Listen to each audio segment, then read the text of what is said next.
My name is Harold Albericarte, and today I'm going to show you how can I do to make my workshop effective. So, um, what a workshop really is. So, for me, is a workshop is not a lecture; it's an interactive session where participants actively contribute. Um, Workshops are designed to bring people together to collaborate, learn, and work toward a common goal. They are often used at the key points in a project like at the start or during major milestones to bring everyone into the same room in order to. Number one is facilitate collaborative work. So this is where you can do planning and idea thing. Number two is teach new skills. Number three, tap into each team member's unique expertise. Number four, align everyone on the project progress. Number five, drive decision making, but beware of conscious.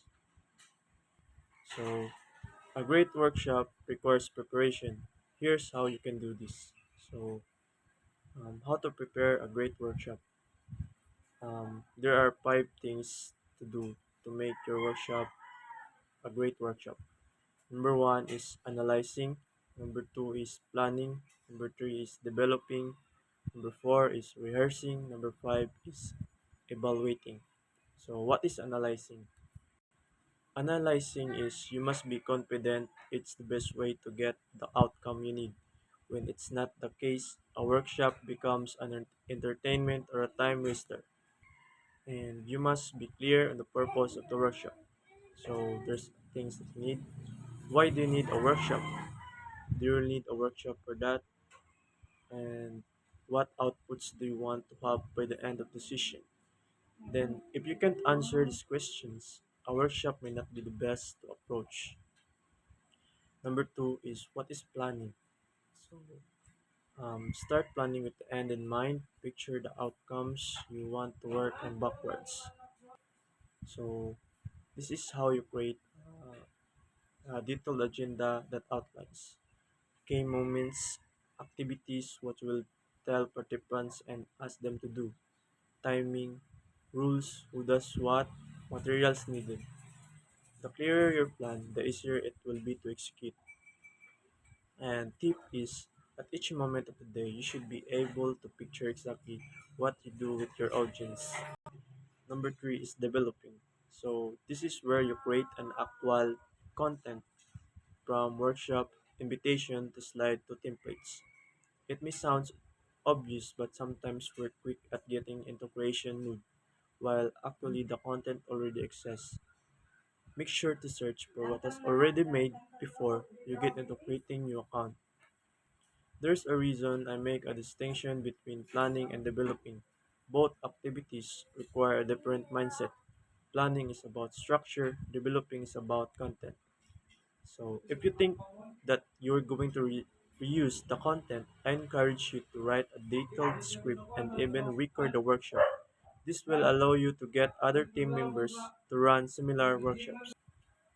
Number four is rehearsing. So, if you feel nervous at the beginning of a workshop, the chances are that you didn't spend enough time rehearsing with your team. In the ideal situation, you'd like to walk through the entire workshop with your team to make sure everyone knows the rules and the flow is smooth. If you're short on time, even a quick run through can make a difference. Remember, rehearsing is a good way to gain confidence and sense check if there are any issues in the plan. Number five is evaluating. So what is evaluating? After the workshop, I would recommend to review what happened, what went well, what could be improved. This is especially important if you're considering running the same workshop with different groups. On a more personal level, it's also the best way to improve your ability to run a workshops. And this is the 15 things that you need to remember to plan and or to run a great workshop. Number one is to start with the end in mind. You should have with the participants the objectives of the workshop right from the beginning. Number two, start with clarity on why, the how, and the what. The purpose is the reason why this is workshop is important for you and for the participants. And number three is create a collaborative environment. The space and atmosphere you create during a workshop have a huge impact on participation. Number four is make it interactive. Workshops are all about engagement. So even when you're explaining something, keep things interactive. Number five is brief exercise with a structure.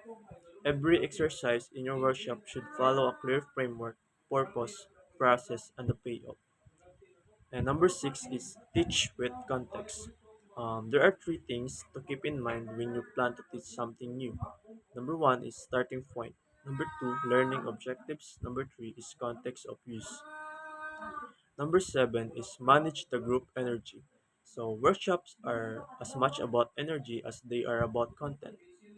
So I find that the team building activities are great to reboot everyone's energy.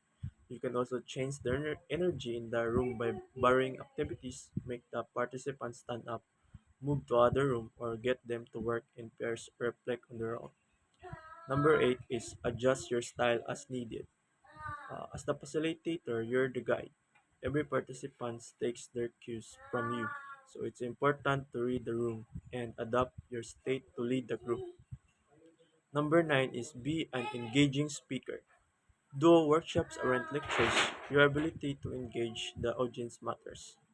Make your points storytelling, ask questions, and encourage participants to share their own experiences. Number 10, use the space. A good workshop fills the space literally. People think and collaborate better when they can see the work around them. Don't hesitate, use walls, boards, or online tools to make ideas visible. Number 11, constantly assess what's going on. There's your plan and there's the reality.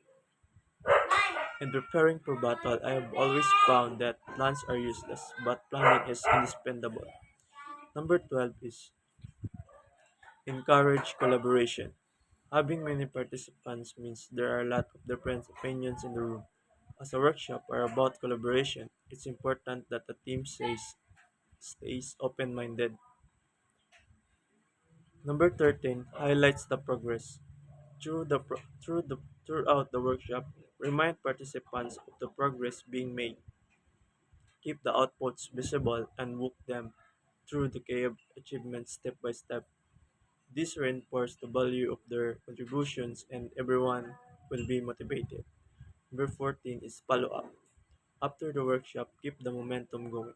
Share the outputs and key takeaways.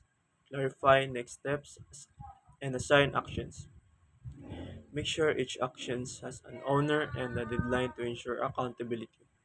The last one is have fun. Finally, enjoy the process. If you're having a good time, it's contagious. Participants will pick up on your enthusiasm, which will motivate them to stay engaged. And thank you, and that's how I make my workshop effective. That's all. Thank you.